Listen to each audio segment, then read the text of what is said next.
जोहार झारखंड, आप सभी का स्वागत है eagle IAS the study zone में। तो साथियों, सबसे पूर्व मकर संक्रांति की बहुत बहुत शुभकामनाएं आपके और आपके परिवारजनों को। और आज दही चूड़ा खाते हुए एक प्रण ले, सभी युवा एक प्रण ले कि किसी भी सूरत में जेएसएससी सीजीएल के जो एग्जामिनेशन है वो हर हाल में और हर परिस्थिति में उसे क्लियर करना है और एक सीट जरूर आपकी इस बार जेएसएससी सीजीएल में होनी चाहिए। तो चलिए प्रश्नों की श्रृंखला शुरू करते हैं और उस पर आज जो है एक नए तरीके से बात करते हैं। तो पहला प्रश्न है कि खरवाल शासक प्रताप धवल जो है किस क्षेत्र से संबंधित है। तो प्रताप धवल का संबंध जो है पलामू से है। मूल रूप से रक्सेल शासकों के आगमन के बाद पलामू का क्षेत्र जो है वो एक्टिव हो जाता है। रक्सेलों के द्वारा दो भागों में अपने जो है क्या किए जाते हैं ना, राज्य की स्थापना की जाती है। पहले तो देवगन और दूसरा वो क्षेत्र है कुड़लेवा। इसी दौरान इस क्षेत्र में खरवार में प्रताप धवल नाम के शासक के द्वारा जो है अपने राज्य को आगे बढ़ाया गया था। इनकी कई जो है हमें इंस्क्रिप्शन मिलते हैं जो कि बिहार, कोडरमा और गया के क्षेत्रों में उपलब्ध है। चलिए आगे बढ़ते हैं, नेक्स्ट प्रश्नों को ले लेते हैं। नेक्स्ट प्रश्न क्या है, निम्न में किसके द्वारा शाहपुर किले का निर्माण किया गया। पलामू में मेदिनी राय के समय से लेकर गोपाल राय तक, जब तक ना केमक का अधिकार हो ना जाए किस पर पलामू किला, तब तक जो है कई किलों का निर्माण किया गया है। तो सबसे पहले जो है हम देख ले कि गोपाल राय के द्वारा जो है शाहपुर किले का निर्माण कब किया गया। तो इसका उत्तर होगा 1772 में जो है गोपाल राय के द्वारा पलामू किले का निर्माण, शाहपुर किले का निर्माण किया गया था। यह घटना उस समय की है जब याद रखिएगा जैकब कैमक के द्वारा पलामू किले पर अधिकार कर लिया और गोपाल राय को जो है क्या बनाया गया ना, शासक नियुक्त किया गया। चलिए आगे बढ़ते हैं। पलामू के नए किले का निर्माण जो है किसके द्वारा किया गया है। तो मेदिनी राय के द्वारा किया गया है। वहीं जय कृष्ण राय की अगर हम बात करें, ये वो शासक है जब अंग्रेजों का आगमन हुआ था। याद रखिएगा जय कृष्ण राय के समय में ही अंग्रेजों का कहां आगमन होता है, तो पलामू में आगमन होता है। इनका समय काल क्या है, तो 1722 से लेकर 1770 तक का समय काल है। और उसके बाद ही चित्रजीत राय के साथ जैकब कैमक का क्या होता है, युद्ध होता है। अगर हम इसके अंतिम शासक की बात करें तो चेरो आंदोलन हुआ था 1802 में, आपको याद होगा भूषण सिंह के नेतृत्व में, और कर्नल जोन्स के द्वारा भूषण सिंह को क्या दिया था, फांसी दे दिया गया था। उसके बाद 1819 में चेरो चुरामन राय क्या है इस वंश के अंतिम शासक थे। चलिए आगे बढ़ते हैं, नेक्स्ट प्रश्न को ले लेते हैं। नेक्स्ट प्रश्न क्या है, तो नेक्स्ट प्रश्न ले लेते हैं। नेक्स्ट प्रश्न, निम्न में से किस किले का निर्माण चेरो राजा के लेखापाल द्वारा किया जाता है। तो आप समझ पा रहे हैं कि किस प्रकार अकाउंटेंट के द्वारा क्या किया जा रहा है ना, किले का निर्माण किया जा रहा है। तो आप समझ पा रहे हैं कि उस समय के जो ना केवल शासक बल्कि जो लेखापाल थे या जो दीवान थे वो भी उस दौरान जो है किले का निर्माण करते थे। तो इसका उत्तर क्या होगा, इसका उत्तर होगा निम्न में से किस किले का निर्माण चेरो राजा के लेखापाल द्वारा किया गया। तो नारायणपुर किले का निर्माण जो है लेखापाल के द्वारा किया गया था और उसका नाम क्या था, तो उसका नाम था जज दास, उसका नाम था। वहीं पलामू किला के बारे में मैंने आपको बताया कि मेदिनी राय के द्वारा शुरू किया जाता है, बाद में प्रताप राय के द्वारा इसे कंप्लीट किया जाता है शाहजहां के समय काल के दौरान। और इसके साथ साथ अगर विश्रामपुर किले की बात करें तो विश्रामपुर किले का निर्माण किसके द्वारा किया गया, तो चेरो राजा तड़वन के द्वारा जो है विश्रामपुर किले का निर्माण किया गया। ठीक है, चलिए नेक्स्ट प्रश्न लेते हैं। नेक्स्ट प्रश्न क्या है, छोटनागपुर लॉ कॉलेज को कब स्थापित किया गया। झारखंड में अब तक 3 लॉ कॉलेजेस देखने को मिल रहे हैं और इन तीनों लॉ कॉलेजेस के बारे में आपको जानकारी दी जाएगी। सबसे पहले तो छोटनागपुर लॉ कॉलेज जो कि 1954 में स्थापित हुआ था, कहां स्थित है, रांची स्थित है। वहीं याद रखिएगा धनबाद लॉ कॉलेज जो कि धनबाद शहर में स्थित है और ये कब स्थापित किया गया, तो 1976 में इसे स्थापित किया गया है। और राजेंद्र लॉ कॉलेज जो कि हजारीबाग स्थित है, 1977 में इसे स्थापित किया गया है। तो कुल मिलाकर झारखंड में क्या है, 3 लॉ कॉलेजेस हैं। याद रखिएगा छोटनागपुर लॉ कॉलेजेस जो कि रांची स्थित है 1954, और धनबाद 1976, और Ranchi Hazaribagh college, Ranchi Hazaribagh Rajendra law college जो कि रांची हजारीबाग स्थित है वो 1977। इसके साथ साथ जो है 1992 का जो समय है वो शिक्षागत दृष्टि से झारखंड में बहुत ही महत्वपूर्ण रहा है। इस दौरान झारखंड के 2 जो है क्या बने हैं ना, विश्वविद्यालय का निर्माण हुआ है। एक तो हजारीबाग के क्षेत्र में ही विनोबा भावे यूनिवर्सिटी का निर्माण हुआ था, प्लस साथ में याद रखिएगा सिद्धू कानू यूनिवर्सिटी का भी निर्माण कब हुआ था, तो 1992 में हुआ था। चलिए नेक्स्ट प्रश्न को ले लेते हैं। उद्योग के दृष्टिकोण से झारखंड का सबसे पिछड़ा हुआ जिला कौन सा है? उद्योग के दृष्टिकोण से अगर हम देखेंगे तो सबसे सशक्त एरिया कौन है? तो बिल्कुल धनबाद है, रामगढ़ और कोडरमा, ये तीनों ही सशक्त है। लेकिन अगर हम बात करें चतरा, जिसे हम लोग गेटवे ऑफ बिहार कहते हैं, यहाँ क्या है? याद रखिएगा, यहाँ पर जो है किसी प्रकार के उद्योग नहीं है। छोटे स्तर पर यहाँ पर क्या प्राप्त होते हैं? तो अभ्रक के उद्योग प्राप्त होते हैं, याद रखिएगा। तो सबसे पिछड़ा वो क्षेत्र है, वो कौन सा है? चतरा है। नेक्स्ट प्रश्न लेते हैं, झारखंड में ग्लोबल इन्वेस्टर मीट का आयोजन कब किया गया था? तो झारखंड में जब रघुवर दास मुख्यमंत्री थे उस समय के दौरान ग्लोबल इन्वेस्टर मीट का आयोजन किया गया था। और ये समय काल कब था? तो ये फरवरी 2017, 16-17 फरवरी 2017 को इसका आयोजन किया गया था। और इस दौरान जो है, इससे पूर्व याद रखिएगा, अमेरिका, चीन और सिंगापुर में इसके लिए क्या किया गया था? रोड शो का भी आयोजन किया गया था। साथ में याद रखिएगा, यहाँ जो कुल निवेश हुए तो वो कितना किए गए थे? 6 लाख के साथ साथ 3,287 करोड़ रुपए जो यहाँ पर क्या हुए? कुल निवेश हो गए थे। कुल मिलाकर 210 कंपनियों के साथ क्या हुआ था? MOU अर्थात समझौता हुआ था। ठीक है, और इसका जो प्रतीक चिन्ह था वो क्या था ना? उड़ता हुआ हाथी था। चलिए आगे बढ़ते हैं। तो राज्य में इस प्रकार के इन्वेस्टर मीट जो है बराबर होते रहे हैं। वर्तमान संदर्भ में भी हम बात करेंगे कि क्या कुछ हुआ था। चलिए नेक्स्ट प्रश्न है कि निम्न में किसके द्वारा अबला आश्रम जो है स्थापित किया गया था? अबला आश्रम की स्थापना जो है नागरमल मोदी के द्वारा अबला आश्रम की स्थापना की गई थी। 1935 में जो स्थापित हुआ था। वहीं अगर हम बात करें विनोद बिहारी महतो की, तो 1969 में उन्होंने क्या स्थापित किया? तो शिवाजी समाज जो है स्थापित किया। कुरमालियों में जो है कुर्मी जातियों में जो है जितने अंधविश्वास थे उसे दूर करने के लिए जो है विनोद बिहारी महतो के द्वारा शिवाजी समाज जो है स्थापित किया गया था।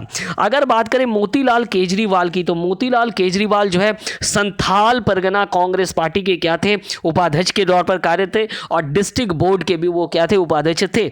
साथ में अंतिम तौर पर देखें, सखाराम गणेश देवस्कर ने देशेर कौथा लिखा था, जो कि 1906 में प्रकाशित होती है, जिसे 1910 में क्या कर दिया जाता है? बैन कर दिया जाता है। तो चलिए फिलहाल प्रश्न ये था कि अबला आश्रम की स्थापना किसके द्वारा किया गया? तो नागरमल मोदी के द्वारा किया गया था। चलिए नेक्स्ट प्रश्न लेते हैं। नेक्स्ट प्रश्न है, निम्न में कौन साप्ताहिक पत्रिका आर्यव्रत के संपादक थे? झारखंड का प्रथम जो है साप्ताहिक पत्रिका क्या था? तो वो आर्यव्रत था। और इसके संपादक कौन थे? तो बालकृष्ण सहाय इसके संपादक थे। 1898 से लेकर 1905 तक जो है बालकृष्ण सहाय के अधीन ही जो है इसका प्रकाशन किया गया था। चलिए नेक्स्ट प्रश्न लेते हैं।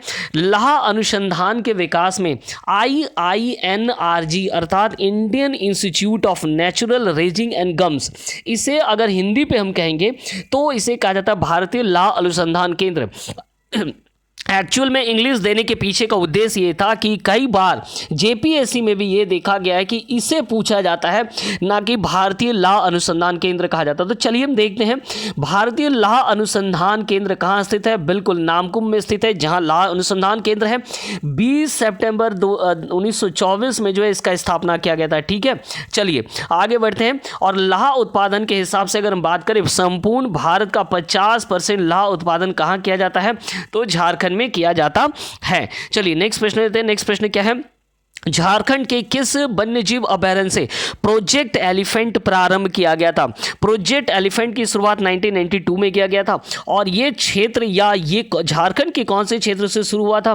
दलमा से। हालांकि ऐसा नहीं है कि झारखंड से ही शुरू था, कुल मिलाकर 8 अभयारण्य से शुरू किए, तो उनमें दलमा भी एक अभयारण्य था। ठीक है, चलिए अगर हम बात करेंगे कि इस क्षेत्र को संपूर्ण दलमा जो रिजर्व एरिया है, इसे कब आरक्ष घोषित किया गया? तो भारत सरकार द्वारा 2001 में इसे हाथी आरक्ष घोषित किया गया है, एलिफेंट रिजर्व एरिया घोषित किया, जिसके तहत पूर्वी सिंहभूम, पश्चिमी सिंहभूम प्लस सरायकेला खेड़सावा के क्या है क्षेत्र सम्मिलित है। ठीक है, इसके अलावा अगर दलमा अभयारण्य की बात करें, दलमा अभयारण्य जो है स्थापित कब हुआ था? तो 1975 में इसकी स्थापना हुई थी। और 195 स्क्वायर किलोमीटर में ये क्या है ना फैला हुआ है, याद रखिएगा। चलिए आगे बढ़ते हैं, नेक्स्ट प्रश्न लेते हैं। नेक्स्ट प्रश्न, निम्न में कहाँ दीनदयाल पार्क स्थित है? झारखंड में कई पार्क पार्क स्थित है उनमें से अगर हम ध्यान से देखें तो हजारीबाग में क्या है, हजारीबाग में जो है निर्मल महतो पार्क स्थित है। याद रखिएगा निर्मल महतो पार्क कहाँ है, तो हजारीबाग। जमशेदपुर में घोड़बंदा पार्क जो है वो कहाँ स्थित है, तो जमशेदपुर में स्थित है।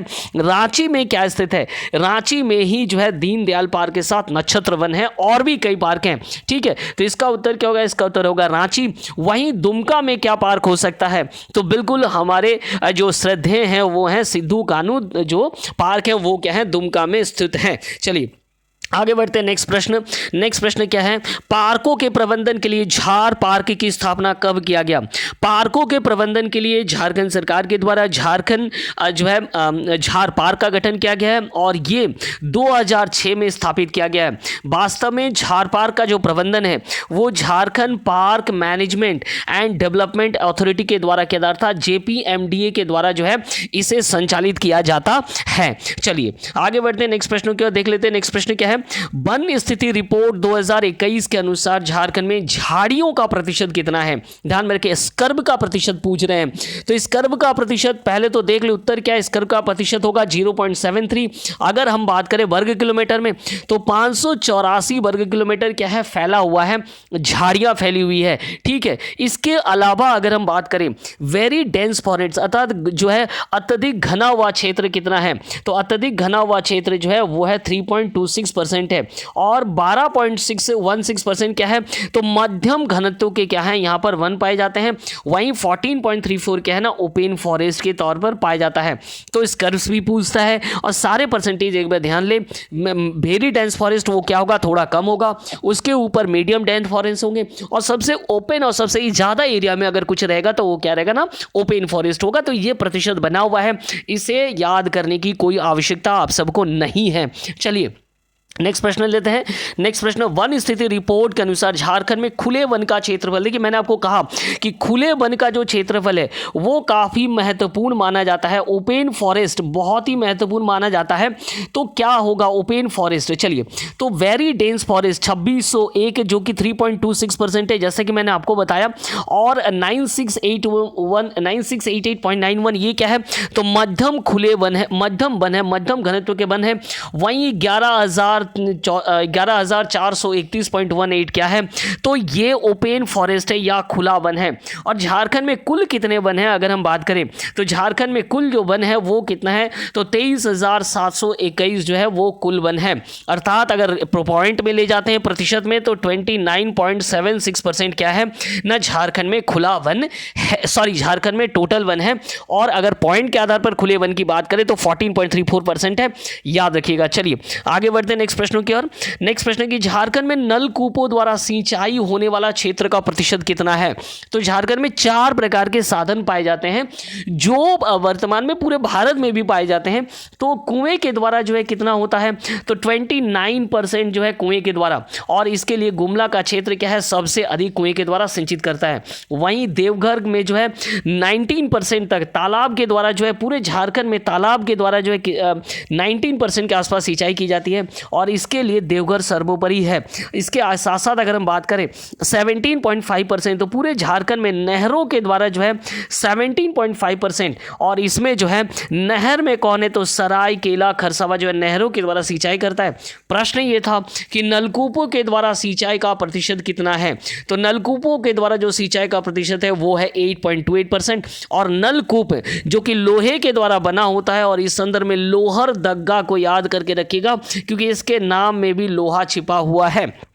चलिए नेक्स्ट प्रश्न लेते हैं। नेक्स्ट प्रश्न क्या है, बाया बाकी सिंचाई परियोजना का संबंध है कौन से जिले में कौन सा सिंचाई परियोजना है। सारा याद रखना तो पॉसिबल नहीं हो पाएगा, फिर भी पॉसिबल करना पड़ेगा। और पॉसिबल से भी सबसे बड़ा चीज़ याद रखिएगा, जो एक आध आपको सिंचाई परियोजना मिल रहा है किसी जिले में, उनको बिल्कुल याद रखिएगा। उसी में से है बाया बाकी सिंचाई परियोजना प्लस अनराज की जो सिंचाई परियोजना है वो कहाँ है, तो बाया बाकी और अनराज जो वो गढ़वा में स्थित है।